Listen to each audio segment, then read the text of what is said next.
Narratives are what wins in this game. And, that's one of the reasons Bitcoin has kind of not outperformed in this down cycle. It's because it's lost its narrative.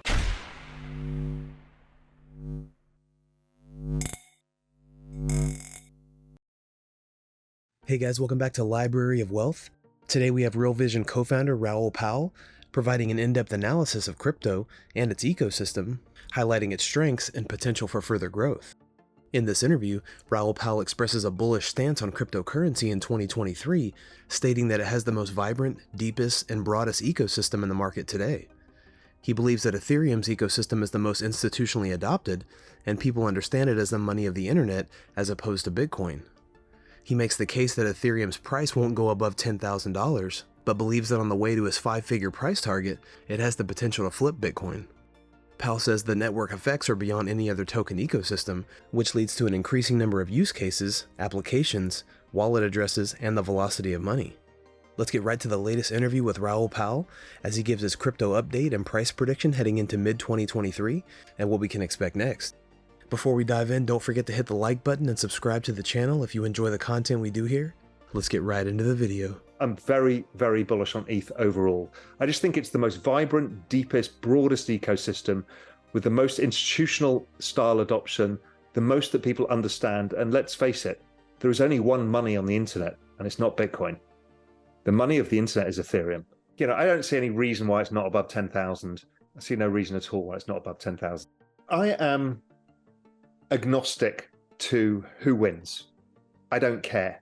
All I do is look at the chains and think, okay, I want to allocate capital. What ecosystem do I want to allocate to right now? What has the best risk-adjusted returns? So there are going to be several projects that do much better than Ethereum and will do really well. I actually think Solana will do better than Ethereum, possibly. But there's many. So I'm not saying I'm an Ethereum maximalist in any way. I'm saying it has observable network effects beyond any other token ecosystem. The number of use cases, the applications, the number of wallet addresses, the kind of velocity of money, okay, that's amazing. So Ethereum is really special there. But staking is even more special. Another thing the US might try and crack down on. Brian Armstrong was worried about this. But staking is really special, and most people don't understand it because most people don't come from finance. Staking, as we know, you get given a yield if you stake crypto. And if you do it in Ethereum, what you're doing is you have to stake for a year if you're going to do it yourself, or if not, use Lido or Rocket Pool or whatever. And you've got a liquidity mismatch there because they're providing short-term liquidity in staking when it doesn't actually exist. So we know that these things can go wrong. Not saying that they will, but they could. So I won't do that. But this Shanghai fork means that liquidity is available to any staker at any time. What does that do? That creates a money market curve for Ethereum, which is like, people use CDs and they use 2-year bonds and they use this. This is what we're going to create. And that means you have financial liquidity to build things on top of, or you're incentivized to keep your money and stake it because you can get it back at any time, as opposed to some arbitrary date in a year's time when you don't know what the crypto market's going to look like. So I'm going to stake my stuff if I can then, and particularly if I can do it myself, which might be a little more difficult to do, but it's in my control. Nobody can default on me. It's in the smart contract, and I'm going to get my money. So this is a very, very big innovation for what can be built on top of Ethereum. It's also a very, very important mechanism to what Ethereum has created, which is it now has this burning mechanism that is making it scarcer in supply. And we've seen that just coming off the bear market lows, the early stages of spring, the first shoots, the bloody thing went negative issuance already, deflationary. I'm like, huh. And right now there's only 16% of all ETH is staked. And if you think of staked ETH as taken off the market that nobody can use for derivatives or anything else, right? So you can't create, financial products out of it. Well, all the other big ecosystems like Solana and stuff have up to 40 to 60% staking. So let's assume Ethereum gets to 40%, 35%.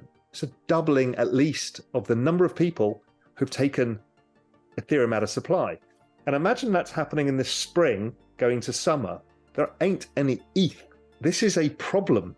I think it may be such a problem in a bull market that it's either going to force massive upside volatility spikes that become kind of unmanageable, or if it does drive up fees so much, then obviously it bleeds into the layer twos. But they too consume ETH. So it's still circular. Yes, they consume less ETH. So it's a very interesting situation. So that's why I'm very, very bullish on ETH overall. Raoul emphasizes the benefits of staking in Ethereum, which provides a yield to stakers. However, he notes there is a liquidity mismatch issue between short-term liquidity and staking. Raoul suggests that the Shanghai fork would mean that liquidity is available to any staker at any time, creating a money market curve for Ethereum. I just think it's the most vibrant, deepest, broadest ecosystem with the most institutional style adoption, the most that people understand. And let's face it, there is only one money on the internet, and it's not Bitcoin. The money of the internet is Ethereum. It is the only ecosystem where we quote prices in a foreign currency. Now, what was hilarious today, there was a tweet out about the new Bitcoin NFTs, and they're like, they are 1 point whatever Bitcoin brackets X number of ETH.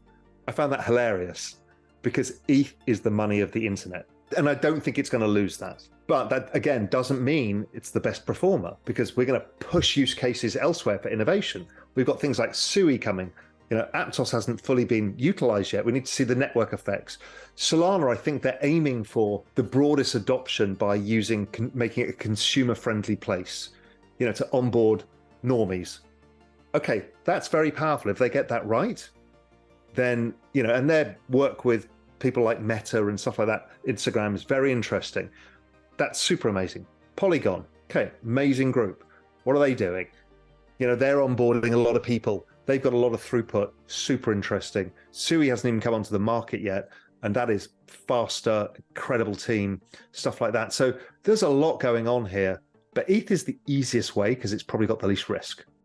Yeah, I own a bit of Matic, but I don't know how to approach it because I don't know how to measure the network effects in terms of, we don't know how it works really yet because it generates so much less fees, so you need so much more transaction volume to generate the network value. Bitcoin's network value is less throughput, higher transaction values, right? That's why Bitcoin is still the most dominant chain. I don't think that will last because of the dynamics of ETH.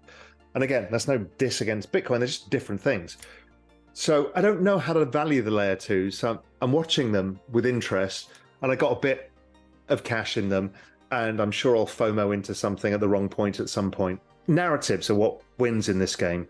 And, that's one of the reasons Bitcoin has kind of not outperformed in this down cycle, is because it's lost its narrative.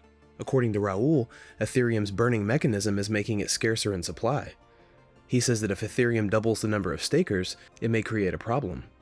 He believes that unlike any other cryptocurrency ecosystems like Bitcoin, Solana, Polygon, and Matic, Ethereum has the most vibrant, deep, and broad ecosystem with the most institutional style adoption.